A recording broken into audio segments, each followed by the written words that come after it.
बहुत पुरानी बात है। एक जंगल में दो पक्के दोस्त रहते थे। एक था गिदर और दूसरा था ऊंट। गिदर काफी चालाक था और ऊंट सीधा सा।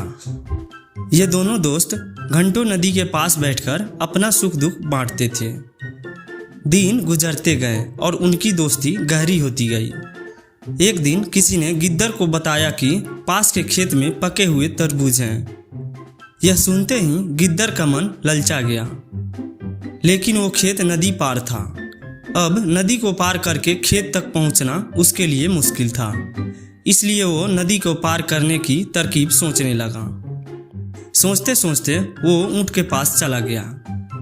ऊंट ने दिन के समय गिद्दर को देखकर पूछा, मित्र तुम यहाँ कैसे?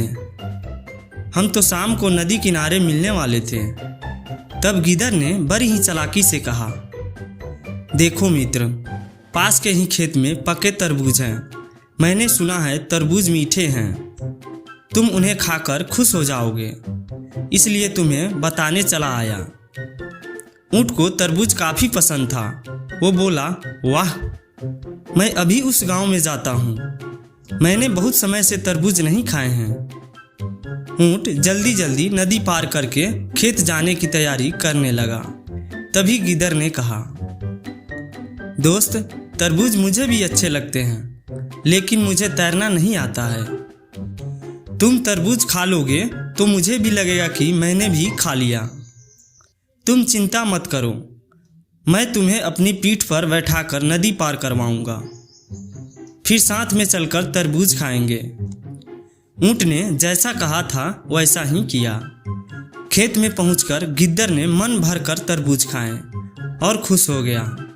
खुशी के मारे वो जोर जोर से आवाजें निकालने लगा। तभी ऊंट ने कहा, तुम शोर मत मचाओ, लेकिन वो मना नहीं। गिद्दर की आवाज सुनकर किसान डंडे लेकर खेत के पास आए। गिद्दर चालाक था, इसलिए जल्दी से पेड़ के पीछे छुप गया। ऊंट का बड़ा शरीर था, इसलिए वो छुपा नहीं पाया। किसानों ने गुस्से के मारे उसे बहुत मारा। किसी भी तरह अपनी जान बचाते हुए ऊंट खेत के बाहर निकला। तभी पेड़ के पीछे छुपा गिद्दर बाहर आया। गिद्दर को देखकर ऊंट ने गुस्से में पूछा, तुम क्यों इस तरह चिल्ला रहे थे? गिद्दर ने कहा कि मुझे खाने के बाद चिल्लाने की आदत है, तभी मेरा खाना पचता है।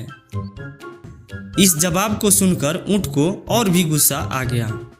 फिर भी वो चुपचाप नदी की ओर बढ़ने लगा। नदी के पास पहुंचकर उसने अपनी पीठ पर गिद्दर को बैठा लिया। इधर ऊंट को मार पड़ने से मन ही मन गिद्दर खुश हो रहा था। उधर नदी के बीच में पहुंचकर ऊंट ने अपनी डुबकी लगानी शुरू कर दी। गिद्दर डर गया और बोलने लगा, यह क्या कर रहे हो? गुस्से में ऊंट ने कहा, मुझे खाने के बाद उसे हजम करने के लिए नदी में डुबकी मारनी पड़ती है। गिद्दर को समझ में आ गया कि ऊंट उसके किए का बदला ले रहा है। बहुत मुश्किल से गिद्दर पानी से अपनी जान बचाकर नदी किनारे पहुंचा। उस दिन के बाद गिद्दर ने भी कभी ऊंट को परेशान करने की हिम्मत नहीं की। कहानी से सीख। ऊंट और गिद्दर की कहानी से यह सीख मिलती है कि चालाकी नहीं करनी चाहिए। अपनी करनी खुद पर भारी पड़ जाती है। जो जैसा करता है वैसा ही भरना होता है।